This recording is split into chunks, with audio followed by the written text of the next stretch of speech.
এইজোপা হৈছে আমাৰ বাৰীতে থকা নৰসিংহৰ পাত। নৰসিংহৰ পাতৰ যে কিমানখিনি বেনিফিটছ আছে মোৰ ভিডিঅ'ত চাগে আপোনালোকে দেখিছেই। চমুকৈ ইয়াত কৈ থওঁ যে নৰসিংহৰ পৰা বিভিন্ন ধৰণৰ বেনিফিটছ পাব পাৰি। প্ৰথমটো হৈছে যে চুলিৰ বাবে বিৰাট বেছি ভাল হয়।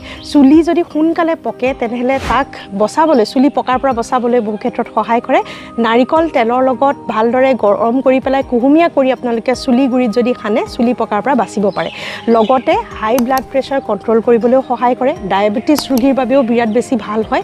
ডাইজেশ্যনৰ বাবেও বিৰাট বেছি ভাল হয় আৰু শৰীৰৰ বিভিন্ন ধৰণৰ ভিটামিন নিউট্ৰিশ্যন যোগান ধৰিবলৈ সক্ষম হয়। লগতে প্ৰেগনেঞ্চিৰ সময়তো মহিলাসকলৰ বাবে বহুখিনি নিউট্ৰিশ্যন দিবলৈ সক্ষম হয়। এই নৰসিংহ গছ আমাৰ সাধাৰণতে সকলোৰে ঘৰত থাকে আৰু নিশ্চয় ইয়াক ব্যৱহাৰ কৰিবলৈ আমি চেষ্টা কৰিব লাগে।